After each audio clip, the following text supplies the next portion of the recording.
Hello everyone, it is the Redmen Podcast. Pre-season will be kicking off later on today on the Tuesday. We are here to discuss Liverpool's bits and pieces that happen in and around that as well. I'm Paul Machin. Chris Pajak joins me in the studio, freed from childcare for the whole day. 2 days? 2 days. Woo! 2 days, baby. Outstanding. Emma Sanders and Ross Chandley join us as well. Both happy, both smiling, both a little bit sun-kissed.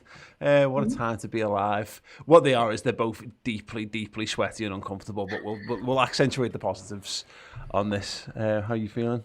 The same. How's your Polish blood holding up? Not great. Doesn't deal well with the sun. Yeah. Melting is a word that I've used a lot over the last few days. You're looking great, though. Looking great. We've got a bunch of kick-off questions, one provided by our guest, Emma Sanders, which we'll come to. Scott Woods kicks things off. Says, why don't fellas seem to wear socks anymore? Baffles me. This is a London trend that's been growing up the country over the last couple of years, I think. To wear full-on like trousers and proper leather shoes and then to not wear socks, I think is a bit mad. But then Chris Pajak, speaking as a man who is currently today in flip-flops and Sliders socks. Flip-flops. Sliders. The sliders? Yeah. You know this. You've got a pair. I have a pair of flip-flops, yeah. I've got sliders. They are called. When did they start being called sliders as well? By the way, I don't know this. I do it too. But when did this happen? No idea. I've noticed a mad trend that people you're meant to wear socks. Sorry, I'll come to Emma and Ross in a minute, but I've got to be bonnet over this. People wear no socks when they're wearing trousers and shoes, but now wear socks when they're wearing flip-flops. The world's gone fucking mad. I wear socks all the time, pretty much. Yeah. It's not very often. Like I won't wear them with like the one of the Brazilian ones with the thing between the toe. If you're wearing socks Thongs. with them, you're a fucking idiot. Yeah. You know what I mean? Like that. It looks like you've got a Teenage Mutant Ninja Turtle foot if you do that. Yeah, exactly. Yeah, so I wouldn't wear anything with them. But other than that, I'm a sock guy. Yeah, Ross, are you a sock guy? I am a sock guy. Yeah. Do you just get sweaty shoes if you don't wear socks? If you don't wear socks, though, I thought that's the whole point of fucking wearing them. Yeah, no, it's mad. See, it's definitely girls tend to get away with it more. Emma, are you a sock person? Oh yeah, no, I'm a sock person. Like even though I'm like sweltering in the flat today, I'm still wearing socks, just walking around the flat. I don't like not wearing socks.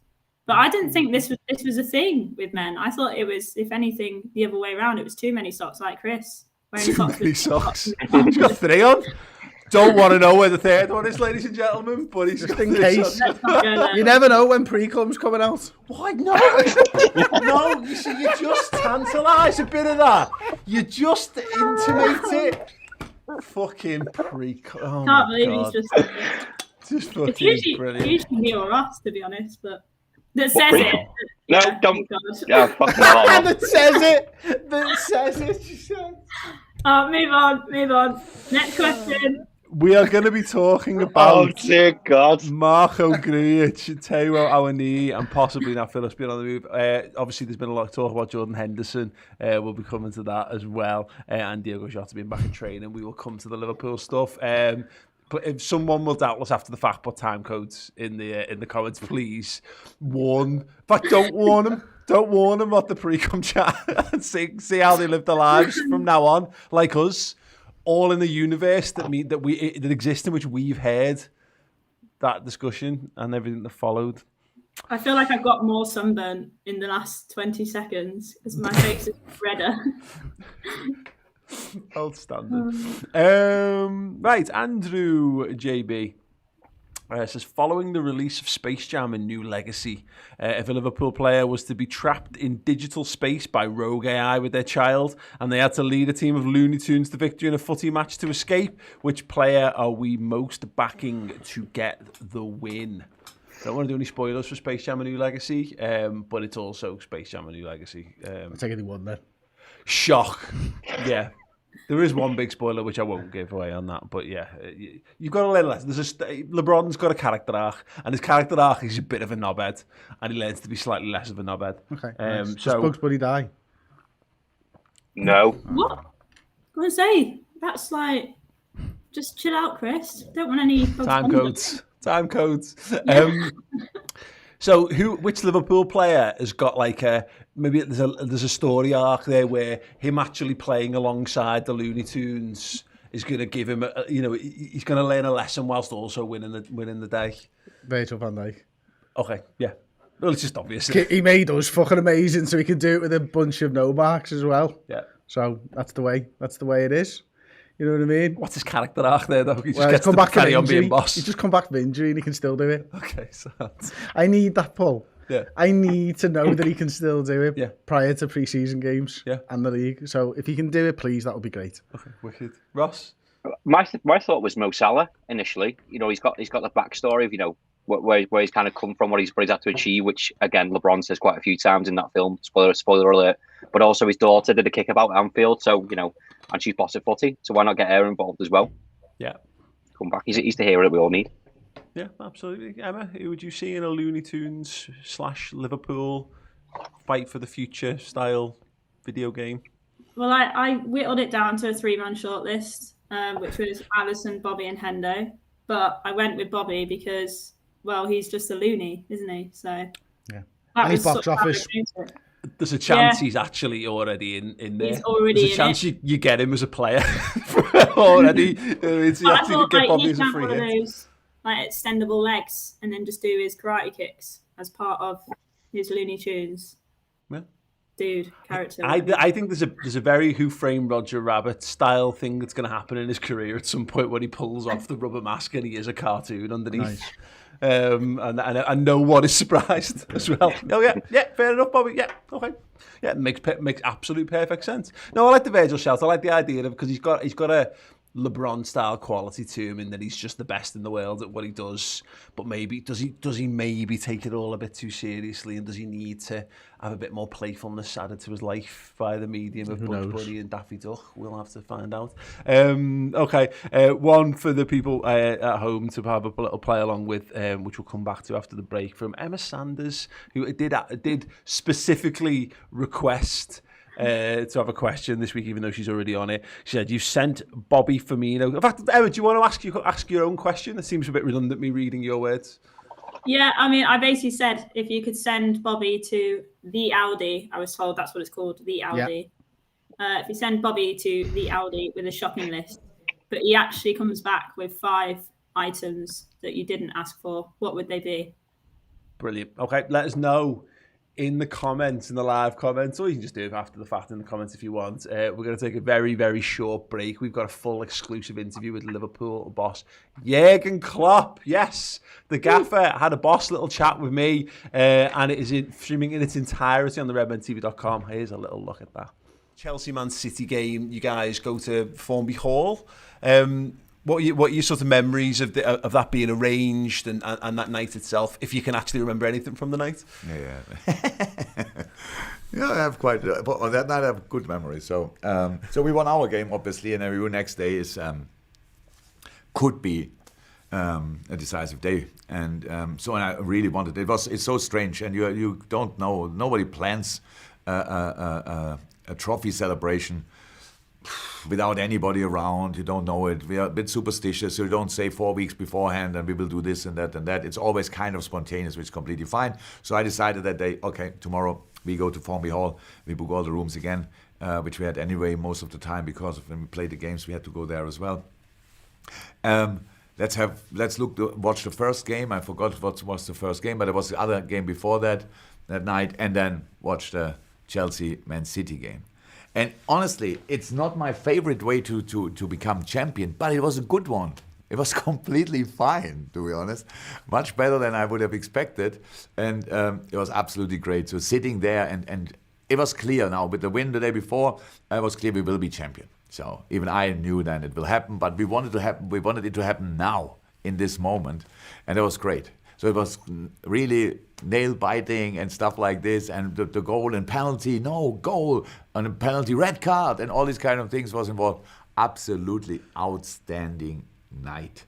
And we made the best of it, to be honest. We made absolutely the best of it. It's a night I will never forget in my life, which I'm 53. I had a few nights, so it means, and I forgot most of them, so that means something. Hey, welcome back. Yes, there is a segment of that interview available for free right now on the YouTube channel. So if you want to go and check that out ahead of time, then do it. If you want to get the full thing, then yeah, just go over to theredmentv.com and sign up. Also, we've got an amazing competition running for people who join over there at Club Legend level. That will follow at the end of the podcast, so stay tuned for that. We've got a signed Jordan Henderson print to give away, which is pretty cool, and a couple of the boss little things as well. But yeah, better do it while he's still a Liverpool player, eh? Yeah, absolutely. Actually, rising value. We go after this point, so yeah, grab it now. Right, yes. We have had a super chat come in from Scott Hawks during the break saying it's 2:35 a.m. and I find out Chris's favourite sock brand is Crunchy. Yep, it's early morning with the Redmen. It's like a cup of espresso ready for a new season. Yeah, if you awake, you bloody well are now. Yeah, we've had some interesting suggestions. Largely, I say interesting, we've had lots and lots of people doing variations on a theme. Utkarsh Gupta says toothpaste would be in Bobby's. Bobby's bringing back from Aldi. A lot of people saying toothpaste. Different types of brands of toothpaste. I personally, Emma, can't help but feel that middle section of Aldi is just made for Roberto Firmino. Yeah, absolutely. That was kind of what I was thinking about when I asked the question. I was like, all that random shit that you see in Aldi. So he's coming back with like a pair of like chainsaw pants, resistant pants for cutting trees down, like a sort of a step ladder. You know he's chasing his wife around with a leaf blower. Oh god, yeah, like a Bluetooth toothbrush. Yeah, some children's books. Nice. Yeah, and well, I actually went and checked out all these special middle aisle things for this week and this week only. So I've got them up, what I actually think, in front of me on my screen right now. So I've gone with the Vittini Party Cooler. It's $199.99. I think he'll go for a little bit of that. Yeah. An electronic ride-on JCB quad bike. Oh, yes. I think I can see Bobby just absolutely riding one of them. What's the price of that, Kirkton... Oh, that was about $47.99, I think. The Kirkton House silver glass lantern. Not sure what he'd use it for, nor is he, but I think he'd buy it. I think he'd fill it with like doll heads or something. Skittles, yeah, one of them. Auto excess scented screen wash for $1.99 because you can't turn down that price, can you? And probably a mango would be my last one. Yeah, nice. Ross, what's he coming back with? I went for the same sort of theme with the Mad Bastard aisle, which is just the Bobby aisle. So I went for a 10-man tent, a 15-kilo bag of dog food, your wallet, a shopping trolley, and someone else's car. Spot on. Yeah, I don't think we could have got that any better. Jabs and Nine say, "What is this? Talk about football. Welcome to the podcast." I believe you look. If you want sensible football chat, it's the Anfield rap you're looking for. We'll get there. So, right, Sound. Let's dive into the footy chat. I just want to say welcome aboard to Karim El Mahdi as well, who's joined as a member, Cult Hero. You're going to get the Reds Transfer Roundup show, which is the bonus show for members at Cult Hero and Cult Club Legend, whatever. Wonder Kids, that's the one. It's been a while since I've done that. Bonus show every week for YouTube members at those tiers. So yeah, get involved with that. Right, Liverpool stuff. Grujic, our knee on the way, Chris. There's talk 6.5 million for Taiwo, 10.5 for Marco Grujic, both permanent deals. This feels to me, I know we'll come on to the Hendo stuff, and the Hendo stuff was a little bit more stressful than I think we needed in our week, but this feels a little bit like Liverpool's transfer window's starting to unknot itself a little bit when these moves start to happen. Yeah, I think so. I think obviously, 17 million for the pair of them. I think Liverpool probably were hoping for more like 14 for Grujic, weren't they? But looks like it's going to be about 10.5 million for him in the end. I think that they'll be a little bit disappointed not to be able to get the full value. What I find interesting about both moves is probably that they both were on loan there last season. Mm-hmm. So these guys already know the team and all that type of stuff. So they'll probably be quite open for it and stuff. But you're right, Liverpool need to start getting some of these player sales done and dusted. And one of the things that I think being Michael Edwards and being Liverpool Football Club at the moment is you're a victim of your own success almost, especially when you look back at the players that went out to Bournemouth, for example, And what they did after they went to Bournemouth, and for the amount of money Liverpool got, and your likes of Brewster maybe from last season, you don't want to be taken for a ride by Liverpool Football Club when you're buying off them. Yeah. And so with Liverpool being very much at the moment, and always sort of have been under FSG sell to buy, it must be quite difficult because they know you're hanging out for the biggest thing. But also, if you're willing to wait that little bit longer, you might be able to get a better deal off Liverpool because they need that money in the door so that they can ship it out to probably buy players. Mm-hmm. So it actually strengthens your hand in some ways, and you are a little bit of a victim of your own success with player sales. Yeah, but the thing is, yeah, I suppose that's true, but it's always been true. But that's always been how Liverpool's model works. But we normally buy first. We've tended to sort of buy that big player, haven't we? So we got Konate through the door and stuff, but this season it does feel to me like, you know, we sat on that Coutinho money for a long time, didn't we?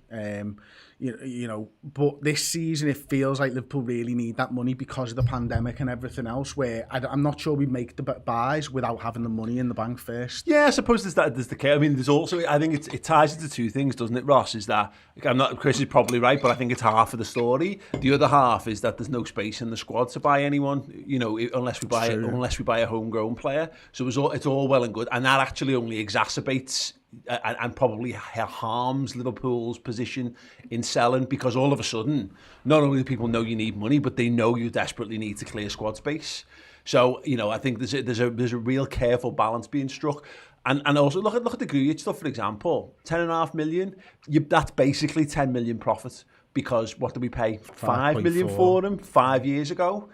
He's been on a contract for that length of time, which means you've extracted the full value of that 5 million in the way that, you know, amortization works and all that. And probably we had loan fees. Yeah. So you'll have made an amazing profit on Grujic, all told. And there's a 10% sell-on clause for both those players as well. Mm-hmm. Neil Jones was reporting this morning, so there's further funds there to be had as well. I think it's really hard. I never thought of it like Chris had put there, but also I always erred on the side of Liverpool aren't going to come out and say they've got loads of money. So therefore, the PR was handled quite well because they keep the cards close to chest and what they need to do. But having said that, you know, those players will want to move as well. That also weakens Liverpool's hand, because I'm sure Grujic doesn't want to keep on going out on loan every 5 minutes to different clubs and stuff like that. So it is hard. I think it's decent money for the parent, to be honest. You know, they've hardly kicked the ball for Liverpool.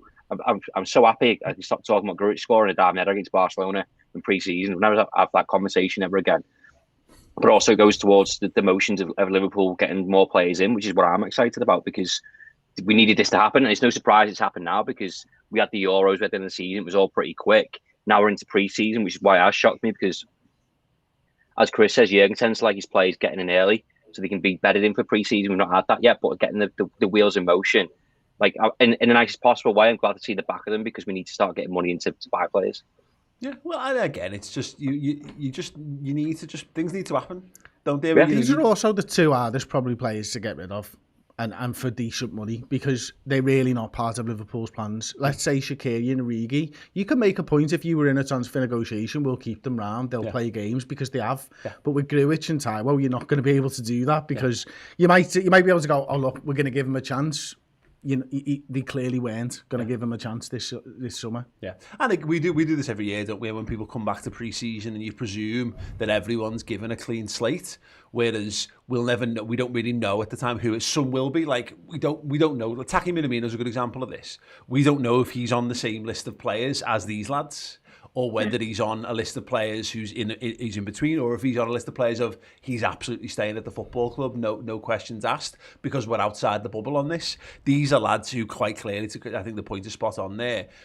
If we wanted Grujic, you just keep him. We'd have used them. There was need for them at points, you know, over the last couple of years. So to go and get £10.5 million for them given everything that's been discussed, I think it's all right, isn't it? Yeah, I think it's a win-win for everyone. I get Chris's point about Grujic perhaps being one of the harder players to go, but personally, you know, I was having a chat about homegrown players last week, I think, and I thought Grujic was going to be pretty much like the first one that Liverpool got out the door, only because he'd had the loan spells and it was quite obvious that he wanted to go. As you say, Liverpool didn't want to make any use of him, so I think in terms of other clubs coming in, they know, well, Grujic is there, he's available. We shouldn't really have any issues in terms of getting him in. it was obviously around the finances and whether or not Liverpool could get the money that they wanted. And I think, like you say, to get 10 million odd for him, it's in my eyes a profit. So I just think it's really it's good business, and I think it's good, as Ross says, for Liverpool to now kind of move on and start bringing some more players in. What's interesting, sorry Paul, I've not heard anything about whether these are one-off fees or whether it's going to be done over a couple of payments or something like that. And you normally hear that on transfer ins, don't you? Very rarely sort of hear it on transfer outs, especially around this sort of money. Yeah, exactly. Because no one's asked at that kind of money. It's only when it gets to the big bucks that people have to sort of stress it a bit, don't they? The Awani stuff's really interesting because that's another example of I think you're right, Chris, is that in an ideal world, and like if there's no pandemic, I think you're getting at least 15 for Grujic, maybe slightly more, because why wouldn't you? He's playing at Champions League level. That doesn't seem a massive, you know what I mean? That's not a massive amount of money for lads who've got that level of experience and what have you. But you look at Taiwo and it's like, that's a great example of how brilliant Liverpool have sort of masterminded him. Came in, couldn't get a work permit to play in this country. We've just shipped him out on loan until he's able to get one, and all of a sudden we've made £6.5 million on a lad who's nowhere near of the standards to play for Liverpool. That's like, he was in no one's thoughts and considerations at the end of the season for how you start to build a bit of dough. But £6.5 million in the coffers all of a sudden for a lad who was, he'd have just been floating around the academy otherwise, and we definitely wouldn't have got that for him if he'd just been playing under 23s football. No, not a chance. I mean, look, they pay 400,000, so it's 6.1, isn't it? I mean, and again, over 4 years. 6 years, it's been mental that he's not had that opportunity, but we know the rules. Liverpool weren't able to get him that work permits and stuff like that. To be able to turn a £6 million profit on a lad that you've never really... This is the first pre-season you've even joined up with them. Yeah. Like, he's been there for a week and now he's gone. Yeah. Like, it's madness, isn't it, when you consider it? He's been having training holidays because that's all he's allowed. He's been coming in for like 2 weeks every year because he's allowed like a holiday visa basically to come in and kick a footy round and then straight back off. So, yeah, it is. It's funny. I think it's funny because it's first time anyone's noticed him because, he'd been on the training photos and he was like towering over the other front three lads and was going, ooh, what about this guy? And I saw someone just Googled him. Yeah, he looks really limited. It's like, okay, yeah, fine. Well, great. Let's move him on and crack on. Sorry for is it Knowlton the journal? He was like doing an article yesterday like what could this season mean for and then next day he's gone. And it's like, wow, that article didn't last very long. It's the fast-paced world. Well, actually, it shows that things are actually starting to move, doesn't it, Ross? And we've seen another one as well, Nat Phillips. Nothing concrete on him at the moment, but Ben White, £50 million to Arsenal, like. Your face says it all. That was my reaction to it. I was talking to my brother-in-law about this. He was like, "Oh, signing Ben White for 50 million." I was like, "Me, like he's sound, isn't he?" But what that does is be the second most expensive Englishman, I think. Certainly defender. Yeah, I mean, John Stones was 50-ish, wasn't he? I don't think he was quite 50. I think he was like more 40-ish. Oh wow, well yeah, well God, that's insane. But yeah, what that does is that means that Brighton are cash rich now.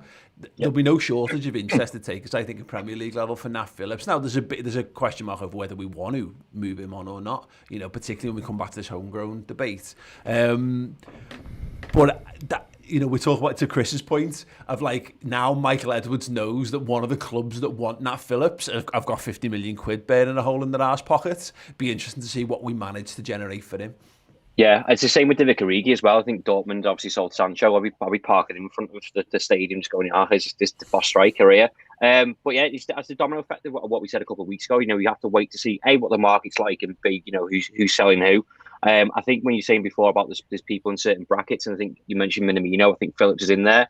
I think he might be one of those ones Liverpool will be quite happy to keep, but if someone comes in with a decent offer, and he's going to go towards more fees, or maybe Jordan Henderson's new contract, which we'll come on to later, Liverpool might consider offers. Now, I think you pay a premium for an English tax on players which which is why I kind of raised an eyebrow at Ben White.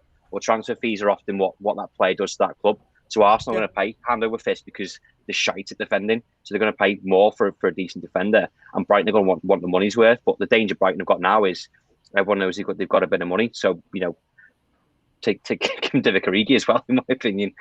Just to defend before the Arsenal fans watching start gnashing, they've actually got quite a good defensive record. But the point is, to your point, is right.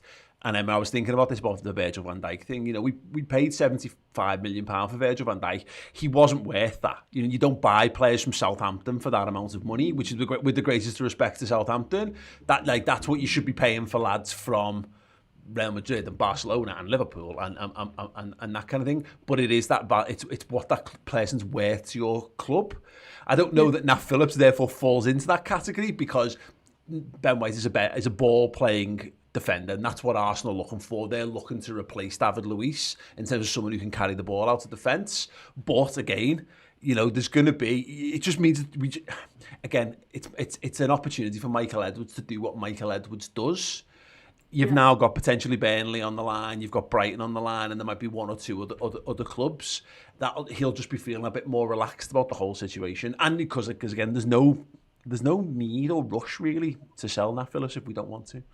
Yeah, I think that's the key for me, is that personally I would be looking at more maybe shipping Reece Williams, but then, you know, his value is naturally going to be lower than Nat Phillips. So if you feel like you can afford both of them, but maybe not both at the same time, then I guess Nat Phillips is the one that's going to probably bring you in more money, isn't he? But I think I'd keep him around personally as probably the fourth choice.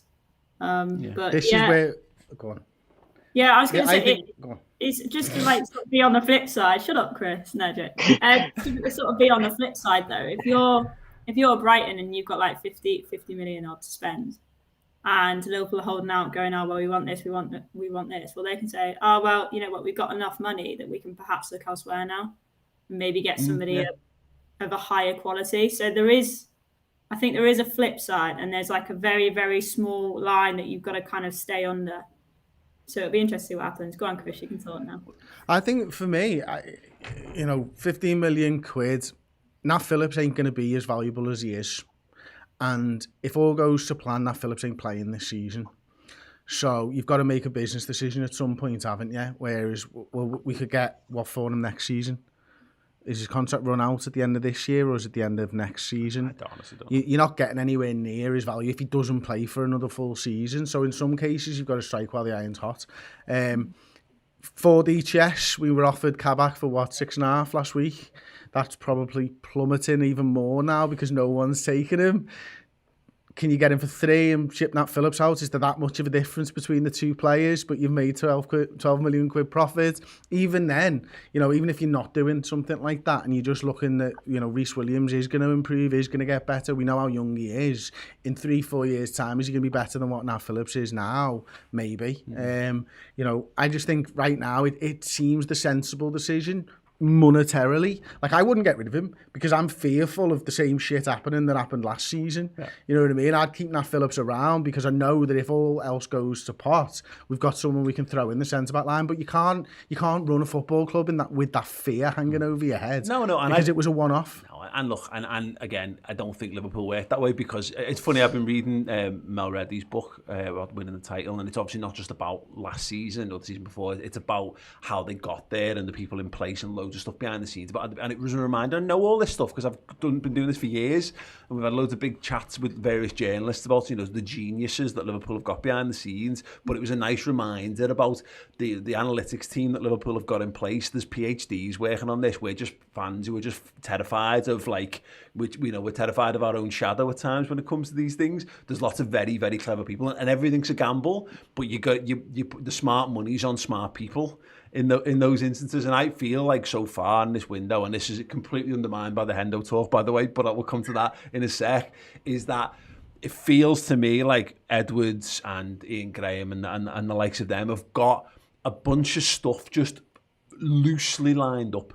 So there's about 4 or 5 players that we've clearly sounded out. Whether how much truth there is in the Saul bid, I don't know. But clearly we've asked about John McGinn. Clearly we've asked about him. Clearly we've asked about Niles. Clearly there's been some Ibasuma chat, and they'll have received rough valuations back on all those players.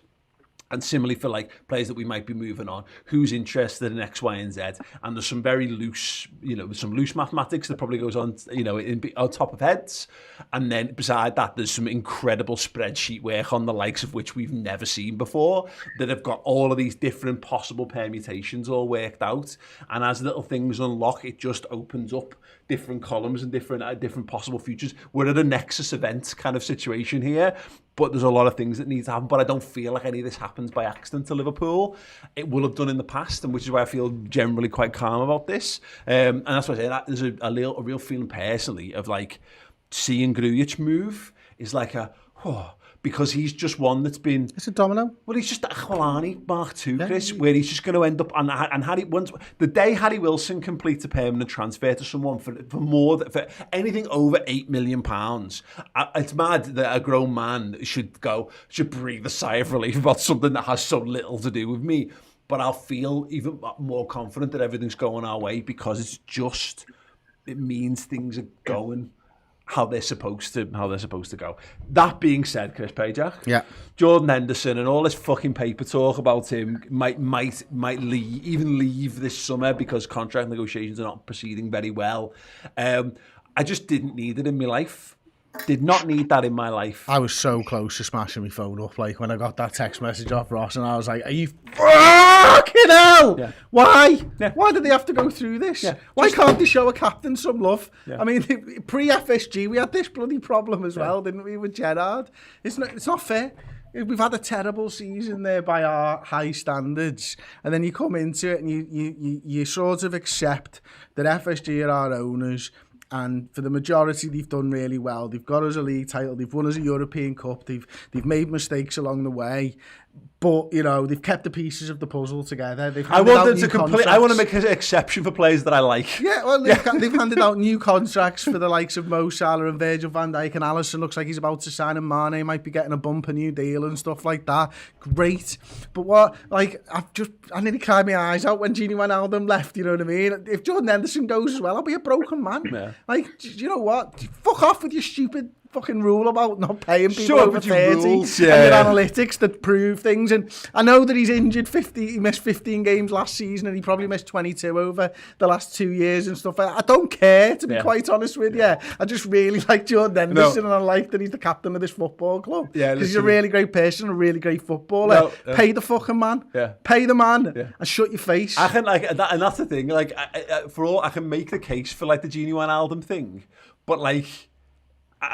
But yeah, it's like, but I do, and I love Gini Wijnaldum. Genuinely love Gini Wijnaldum. You know, he's another one of those places where he's had people who didn't love him, and it's mad how they've all gone and completely changed the tune. A lot of them have changed the tune since he's left. But like Henderson, undoubtedly, I have followed his career avidly over a decade, and more importantly, like we've just done this Henderson documentary, and I have just spent the best part of 6 months writing a book about Jordan Henderson's 10 years at Liverpool, which is very close to coming out, and I could very much do with. Look, I'll be honest, one way or the other, he either goes and let us know, or we definitely could just nip this in the bud and he stays. Because either way, it's fine as far as that could go. 10 years and out at Liverpool, we can sell that. But I wanted to stay because he's amazing. I'll be honest, Ross, I don't see there's a world where Liverpool sell Jordan Henderson this summer. He's got 2 years left on his contract. That feels very, it has all the hallmarks of a lot of posturing from Liverpool, who are very good at this kind of stuff, and the Jordan Henderson camp, who clearly see that his value right now is the highest it's ever going to be, both in terms of him on the pitch and off the pitch. Everyone now understands his value as a footballer and as a man and as a captain. It's annoying that it has to be conducted in the public, though. Yeah. Well, first of all, Grujic has completed his move in the past 5 minutes, by the way, just to throw it at you. There we go. He's gone. The other one was, it's hard because everything Chris said, I agree with, but if you take it on face value, I understand it. I think I don't want it in the public domain. It's not Jordan Henderson. You're right. It might be posturing. But also, I think from a fan's perspective, it makes sense to keep him and give him whatever the fuck he wants. Jurgen Klopp, exactly the same. But from a business perspective, it's not like he's not been offered a new contract. They just haven't agreed it. That's how negotiations work. They're just not not in our face every 2 minutes. So I kind of get that. The other danger is, like, being serious. His injury record isn't great for a first teamer and his age. And I said last week on a different show that there's a danger that Liverpool's posturing themselves of not giving Gini a new contract means that they will be bullied by agents and players to give in to demands of what they want. Well, there's a knock-on effect from that, and one of them is Jordan Henderson, and it will be Salah, it will be Firmino, it will be Mane, and other players that they've got prioritising contracts for.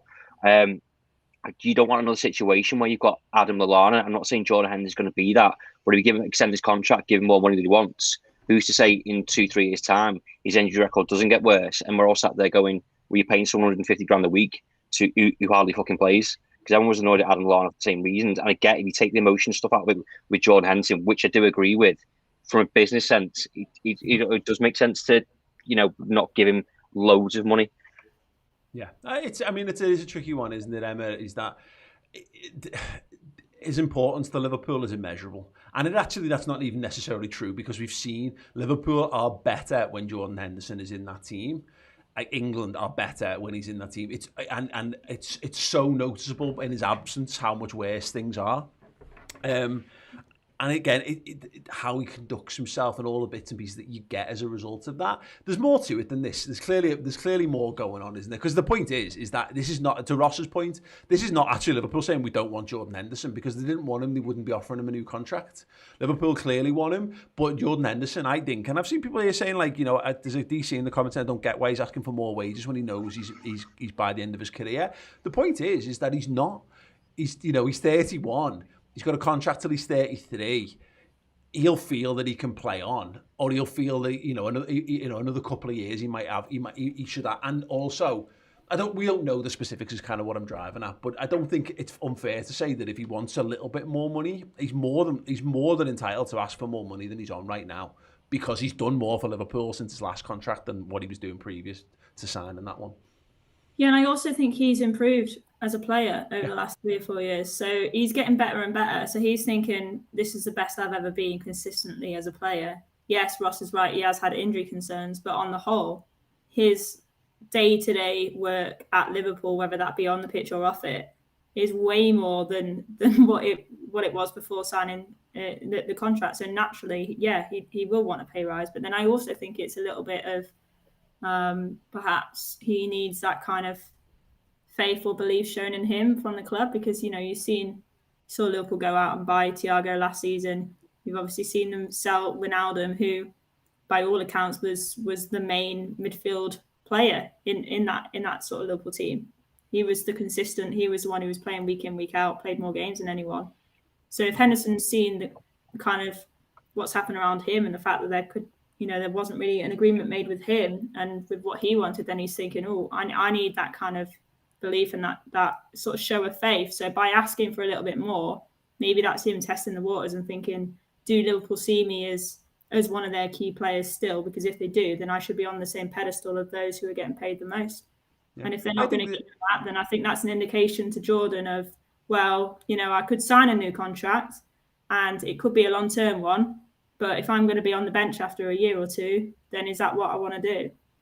Well, that is an interesting point, and I think the Gini Wijnaldum stuff makes it interesting, Chris, and maybe that's part and parcel of this, is that he doesn't want to end up in Gini's position, I don't think he wants to end up in that situation down the line where it gets left and it gets left.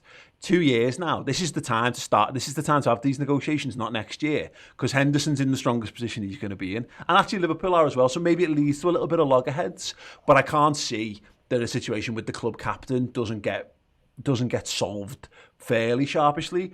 It just sets his stall out here. He's going, here you go, here's what I want. Here's the man. And Liverpool probably going somewhere like, well, we're not going to give you exactly that, because again, these are not stupid people. They'll find a way to make it work. Because again, if Liverpool had doubts, they would not be looking in any way, shape or form to extend us. They would be going, well, if he's got injury problems, let's just have the next 2 years and fuck him off. Yeah, it's a difficult one. I think, it would be much easier to take if we didn't have someone whose contract is going to end when he's 36 years old and James Milner in the squad.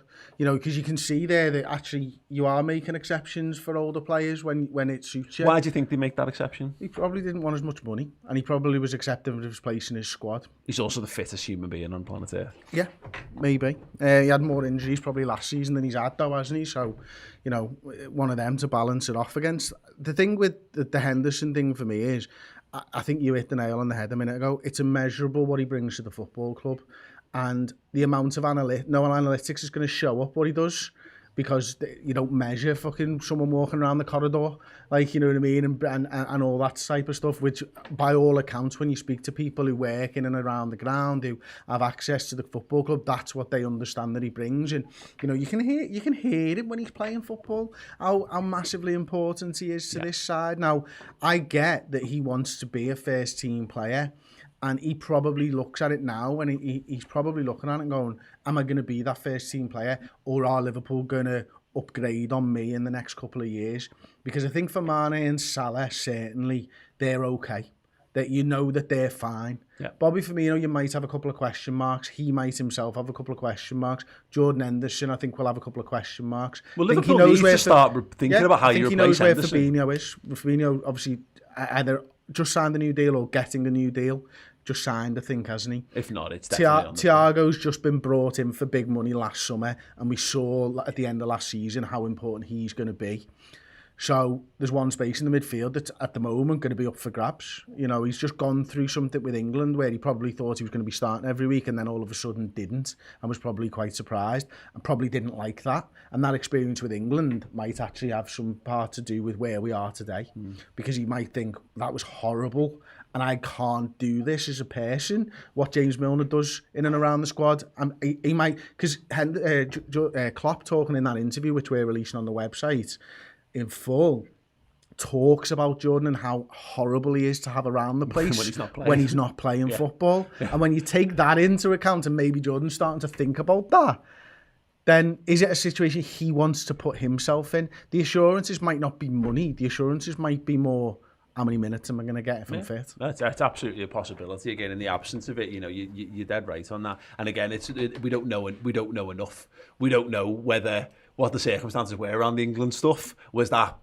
all just because he'd not played a football match since February, and Gareth Southgate was actually being very careful with Jordan Henderson, which would be amazing if that was true. Which you'd understand up until the final, in which case you just throw him in there, don't you, if you think he's your best midfielder. Yeah. And whether it is about a playing time sort of situation, but equally you've got like the Steven Gerrard example, who in hindsight would have bitten Liverpool's hand off for another year of being a marginalised player. Jamie Carragher would have done the same as well. At the time, you know, you do think, oh no, I can't do this until you literally can't do it. And then you do think, I mean, Adam Lallana's an interesting example there as well. It's, you know, Lallana's gone on to Brighton, but the fact Lallana's fitness thing remains a thing. You know, he's gone away to get more regular football, and he'll have played more for Brighton last season than he would have done for Liverpool, probably. But there's only you don't just get to play 50 games of football a season because they're available to you. If Jordan Henderson's available to play 50 games a season, he'll play 50 games a season for Liverpool because that's how good he is. And that's one consideration. The good thing for me on this, Chris, before we kind of move on, is I've seen it mentioned about like Michael Edwards is a data guy. Ian Graham's a data guy. They've got lots, and they've got scouts, and they've got all these people. Klopp is an emotion guy, and Klopp's in the room.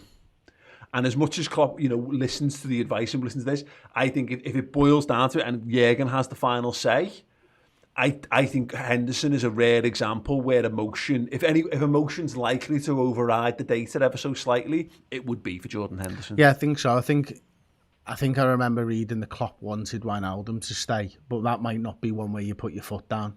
Whereas I think the captain of the football club, the captain of the football club probably is the one where you put your foot down on that type of thing, isn't it? I don't think he'll leave this summer. Because I don't think the plan's in place for Liverpool to have replaced him this summer. Yeah. I think that's where it comes down to, and you can't let one of your mainstays of your team leave when you've already let another one of your mainstays leave. Certainly if that midfield core, that would be a big ask, especially with a City side that was so good last season that we want to crack on against and beat to the title, win our title back, as it were. So yeah, I can't imagine that he'll leave this summer, but I'm not 100% certain it'll be sorted out quickly either. Yeah, the only situation I think with Jordan Henderson should want to move on, because that's the point. If he thinks he's fit enough to play football, then he'll play. He'll get games at Liverpool. He just will. He's the captain, and there's no one better at doing what he does on the books at the moment. Now, someone might come in, and that'll be a challenge for him to hold that down, and he might look at Milner and see the fading of James Milner, and he might look at, God, I don't really want to play centre half and right back and left back and all the things that I might end up doing. But also the opposite, it's maybe that thing of maybe seeing Atletico Madrid and PSG being linked. maybe there's some other clubs, and he's just thinking, I might not be able to play 50 games in the Premier League. Maybe I can't. But can I do that in a league that's less physically intense? And if that was the case, then I think most of us would go, okay, I can understand that. It just feels a bit. It feels a bit more. It feels a bit like if there was lots of proper transfer news happening, I'm not sure this even gets the attention, because at the moment it's filling a big click gap in a lot of Liverpool-related websites and newspapers, because it is a massive story. But if Liverpool were buying one of the targets they've been linked to, I don't see that this makes the paper this week. Maybe it makes the paper next week, or if it does, it's nowhere near the biggest story that it kind of is. There's another side to this story that we probably haven't really discussed, is that, like, if you do this, let's say, and you move on and you buy someone and Liverpool are good, it's quickly forgotten about. The problem with all of this stuff, it's like judging Liverpool's transfer window at the start of the transfer window. You can't. You'd have to judge it at the end when all the business is done. Like, it might, listen, it might, and I don't think it is, it might be part of Liverpool's plan. Yeah. It might just be that they want to get rid of him, right? And the way to do that is for Henderson to ask to leave, because it's much better from the club's perspective to have the fella leave, so you can paint the picture in a different light. I said this yesterday on the show. I did. That's the thing. That's what clubs do. Yeah. Is that Liverpool have come out and said they want him for life. Henderson's come out and said, I want more money, and it's a possibility. I know he's not said, but the camp come out and said he could even leave this summer. It's all just it's like that famous Brit Awards argument, like Ronnie Wood and someone, where they're having a wrestling style argument over one mic, and you've got to go, well, you're an absolute gobshite and I've got a big problem with you. Yeah, I think I've got, you know what I mean? And that's a bit like what's happening. It's all posturing. It's all part and parcel of a bigger scheme. Jordan will want a slightly longer contract, and he'll want slightly more money probably, and he might want a couple of guarantees. And Liverpool will want to make sure that they've not got a football player who's earning far too many wages for a diminishing impact on the starting 11, because they've been there before. And the point I was making is, Fabinho 28, Henderson 31, Thiago 30, 31, James Milner 35. Is Fabinho even 28? Yeah, he's 28. Is he? Yeah. I thought he was like 26. And then and then Gini Wijnaldum 30 as well. You've got to refresh the midfield at some point, but it's mad. There's just, again, for me, I think it's a bit too much out of nothing really at this point for a lad who's got 2 years left on his contract, unless Jordan specifically forces a move, which I don't think will happen at all. It's paper talking. It's like Neil Jones, and I'll be talking to Neil Jones on Thursday, getting his insight on it, because he's done some interesting things on Goal this week about how both camps are happy with this information in the public sphere. None of them have gone, no, that's total nonsense, retract that, or try to cover this, or try to change the spin on it. Both clubs are reasonably happy with this out in the public domain, so there's clearly stuff happening. But yeah, nothing at the moment, and I can't imagine there'll be a big, too much movement in the short term, as Chris says. Ethsham Ul Hassan with the super chat says, "Does Hendo leave with a bigger legacy than Gerrard?" Well, just let's not get ahead of ourselves for a start. Like, it's not like he's leaving. But this is kind of what I was saying just a minute ago, isn't it? Is that, like, you think it's the end of the frigging world when Gerrard leaves, and then all of a sudden, a few years later, and people are asking questions like that. Yeah. Who would have thought we'd be having this debate? And there are lots of people go, no. And I what I don't like about this, Ross, of course, is this need for to rank everything, for like Henderson to be more or less. Henderson will leave, in my opinion anyway, with at least as big a legacy as any of the legends of the football club. He will be in the same legendary category as Phil Thompson and Graham Souness and Ian Rush and Steven Gerrard and Jamie Carragher, etc., etc. When you start measuring, then look, if you've got, feel free to have an opinion on this, by the way, but you get into dangerous territory where all of a sudden you've got people who are hating on Jordan Henderson because someone said that his legacy might be bigger than Gerrard's. So yeah, we can choose to get tangled in this one or not. I am so happy that you said that, to be honest. It's one of my pet hates on Twitter. It's very my dad's hard and your dad vibes. Like, what's the fucking point? Messi or Ronaldo, they're both good. They're both fucking world class. Like the both of them. Gerrard and it's Messi. It's blatantly Messi. Fucking hell. Oh, so Ronaldo's shit, is he? You hate Ronaldo. So it goes. But the Hendo stuff, like he's got his own legacy. It's not better than or worse than Gerrard. He's got his own Liverpool story and what he's achieved, which he said is immeasurable. So's Gerrard's. And again, let's not kind of decide anything just yet. But I was going to make the point that kind of Chris made there. I think, first of all, I think it'd be reckless if he was to go this summer, and I think it'd be reckless and stupid because we haven't replaced Genie yet. And the midfield, as Chris said, is the engine of what we do. Don't fucking put yourself into trouble, even more trouble, because that fear that Chris was talking about before, I've already got this season about our midfield, because it's Oxlade-Chamberlain who might be playing a different role, and it's Naby Keita, and you're missing Genie for 51 games. Okay, I criticised Henderson's injury record before, but you can't measure that stuff. And who's going to be the leader if he goes? Who's stepping up? You've got James Milner. What is it? Who's going to nurture? It's Virgil, isn't it? Well, it's Virgil, but Who's then and then just enough time to pass the torch to Trent, then, isn't it? It's almost the perfect sort of in between. Doesn't matter. Chris has worked it all out, but that's a favour. When you're talking about going up and down the corridors, but those younger people, like, how do you perform off the field at Liverpool? What's the role? Who's nurturing Harvey Elliott? Like, Mo Salah told him to stop eating bread the other day. But the bigger things of how you perform at Liverpool is what Henderson's about for me. And to lose that as well as his on-field stuff would just be stupid. Yeah, this is the thing about it, Emma. We've baited it from all the different angles. We've looked at it from the business perspective, and and all. But ultimately, we're all fans, and we're all Jordan Henderson fans as well. I don't think any of us wants to see. I went from a situation where the talk was Henderson has been offered a contract to see out his career at Liverpool, and I read that headline, didn't need to do any more digging into it, and that just made me dead happy, because we've had this conversation on Redmen for years about what type of player should be the player that does that. Because it never happens. We just don't have players retire at Liverpool in the same way. Jamie Carragher, is a really big example of it. I'd like Jordan Henderson to be that, because he's such a wonderful ambassador. But at 31, I can't imagine that he's thinking, I don't think he probably wants to consider what his life is like when he's 35. He just probably wants to play footy, and we all just want to see Jordan Henderson play footy at Liverpool. Yeah, it is one of those weird scenarios, isn't it, where you have to kind of take the fan out of you and actually look at it from a footballer's perspective, which is, this is their jobs. It's their day-to-day job to go out and play football. So ultimately, that's their priority. And yes, he undoubtedly loves Liverpool. He loves the fans. He loves the people. He loves the city. He loves the club. There's no question about that.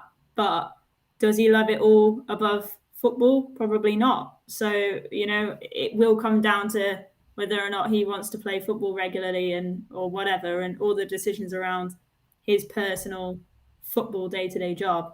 And that might not take into consideration what we would think about as fans. But I mean, yeah, like we said before, the fact that we're even talking about this when Stevie G left, I was like, I don't think we'll ever see another player in my lifetime come around who has the same sort of impact as a captain and, as kind of a legacy man.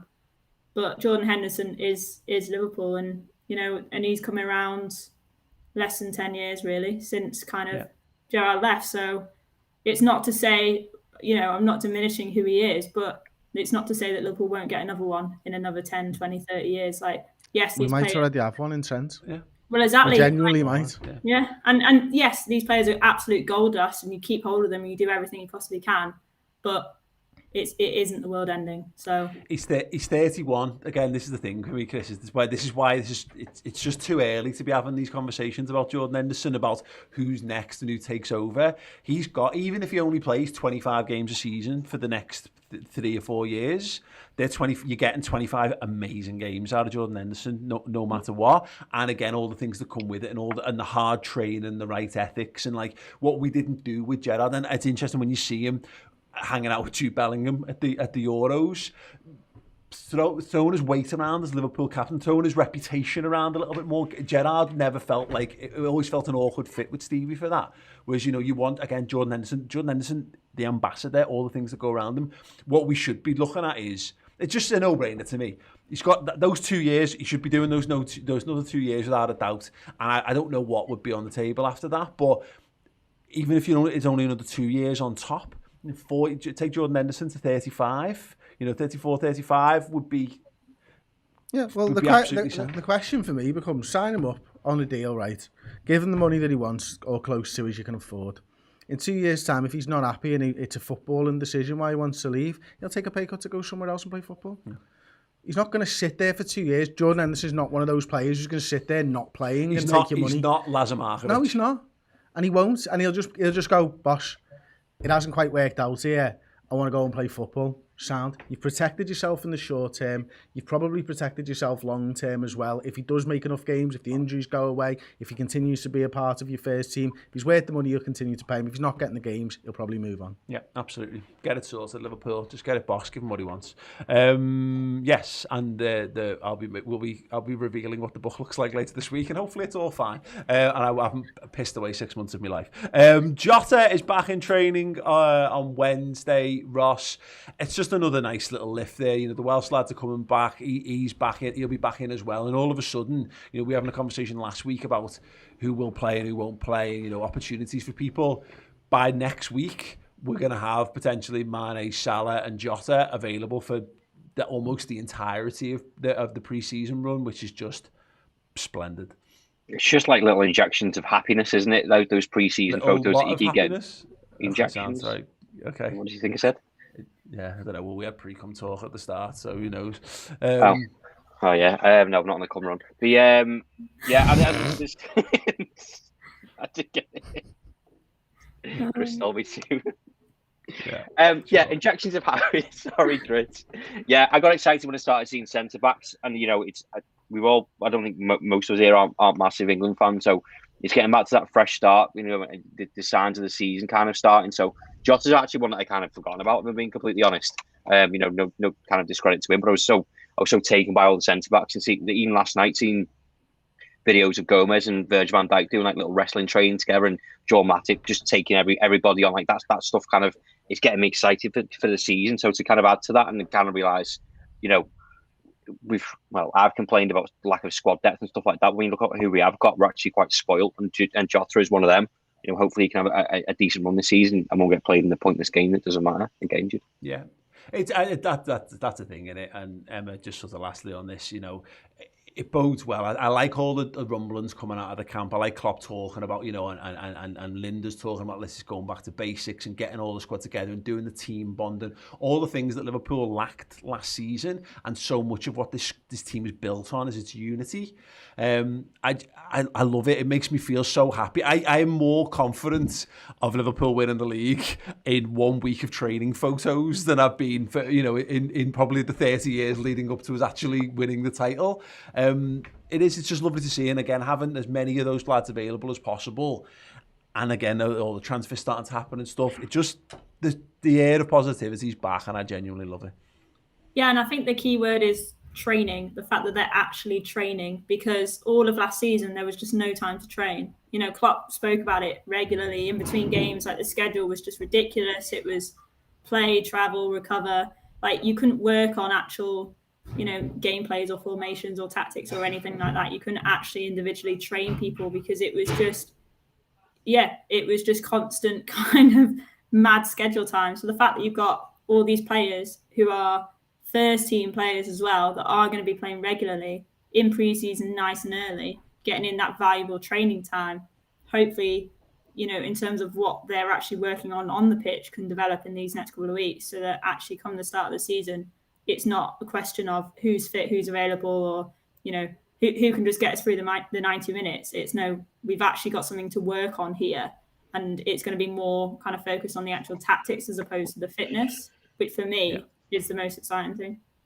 Yeah, that's just the thing, isn't it? Jurgen Klopp is a manager who, you know, we all want the new shiny things, and we all want the new signings. There's not a Liverpool fan who doesn't want us to go and buy a few players in the window. And you can make it as you can scale your argument and how much anger is angst is behind that argument, depending on whatever your mood is feeling the day. But the most encouraging thing for me is that, you know, look, I think we would all prefer if Liverpool had owners who would just throw money at a problem. I think we would. You know, I like the fact that Liverpool. I like how Liverpool are run generally. I like the fact that they live within the means, because there's an honour to it that I don't see in the likes of PSG and Man City, and we're also not fucked like Barcelona, which is how it could go. It could go the other way. But Jurgen Klopp is the best in the world at getting the best out of what he's got, regardless of what that is. And that's the thing that makes me happy, is there's regardless of what happens, because there's a boss bunch of lads there. There's some brilliant young talent there. Even the lads who we're all a bit bored of and would happily move on. Even our worst case scenario is a hell of a lot better than it's looked for the vast majority of our time following Liverpool. That's it, isn't it? I mean, look, it might not be music to many people's ears that Ox is being retrained in a wing position. It's not music to mine either, to be perfectly honest with you. But the lad can still play football. It's just that he's not been out on the pitch, and people will wonder whether he's going to make it out on the pitch this season or not. But as you say, Paul, compared to the squad of 5 years ago, this squad's 10 times better. And that's kind of it. That's kind of it. You just have to look at Klopp's first game in charge. You look at the way the team plays. You have to look at the way they finished the season last season to know that they were on a par with any team in the league at the back end of last season, if not better than 19, maybe all 19 of them. This squad is brilliant. This team is brilliant. This manager is brilliant. If we can get a couple of fresh faces through the door, I have no doubt that we'll be challenging Manchester City again. Yeah. And even if we're not, I still think we would. You know what I mean? Because the point is that you made this point. You can go out and spend £100 million on Kane and £100 million on Grealish. There's only so many points you can win. There's only so much more you can do in a league. There's not loads more for Man City to improve. The case is that you've got to be careful of a couple of your other near rivals undercutting you, perhaps. But Liverpool are still more than capable of beating anyone on the day, and they're still definitely miles better than the dross in the league. My thing on this is that we never, at no point last season did we see our best 11. And that's a big consideration that we forget about. At no point did we see Alisson, Robbo, Virgil, Gomez, could pick anyone, Big Matip alongside, Trent, Fabinho, Henderson, Thiago, Mane, Salah, Firmino. At no point did we see that 11 last season. I really saw our first choice midfield once when all forward available. That was Everton, wasn't it? The closest we came was Everton, and we had Adrian in goal for that game. Mad. So yeah, basically, I mean, look, I'm seeing a lot of people getting wound up by, and I said, look, 11 years we've been doing this. You see the same thing season in, season out, and all I'll say is they might be perfectly reasonable, rational fears to have around things, and they might be absolutely spot on, but they're less likely to be spot on than they were 10 years ago. But people were still having the same fears and doubts. So take that to mean what you will. But yeah, thank you so much, everyone who's joined us for the podcast. It's been an absolute pleasure. As if you want to get that full Jurgen Klopp interview, it's a doozy. It's going to put a massive smile on your face, talking about some of the great moments of Jordan Henderson's career, some of the big highlights of the last few years, Barcelona, Madrid, and all those things in between. There's an exclusive interview with Trent, Steven Gerrard, Jamie Carragher, Kenny Dalglish, Peter Moore, and our 3-part Henderson documentary series. And if you want more transfer stuff, then don't worry, we've got you covered. We've got the Transfer Insight show live on Thursday on YouTube. Transfer Insight Extra is every week as well, and we've got the Reds Transfer Roundup show every single Wednesday, looking at all the transfers and ins and outs and all the big stories around Liverpool. So yeah, if you want more content from us, we have got you covered. The redmentv.com. There is a fantastic competition as well, which I promised to share more details with. That will follow right now. But thank you so much to Emma, to Ross, to Chris, and to all you wonderful humans in the comments, but not the knobs. And we'll see you for another Redmen podcast next week. Ta-ra. Hey guys, Mate here. We have got a fantastic set of competition prizes for you this month. 3 amazing things up for grabs, and all you've got to do is become or upgrade to Club Legend tier subscription on the redmentv.com. We have got a signed Jordan Henderson Player of the Year print for you. We have got a set of the Beers of Anfield Road beer mats, and we've got a fantastic pin badge collection as well. If you want to be in with a chance of winning one of those 3 brilliant prizes, then yes, head over to the redmentv.com and either become a subscriber over there at Club Legend tier or upgrade your existing subscription to that. And if you're an existing member, then you're automatically entered, and that is absolutely fantastic. Yes, not only that, you get a whole heap of amazing bonuses and extra bits and pieces for you as well, such as free merchandise, discounted merchandise, and the return of live Redmen TV events. We're going to be doing discounts and free tickets on those, as well as a whole host of other things. Check them out on the redmentv.com.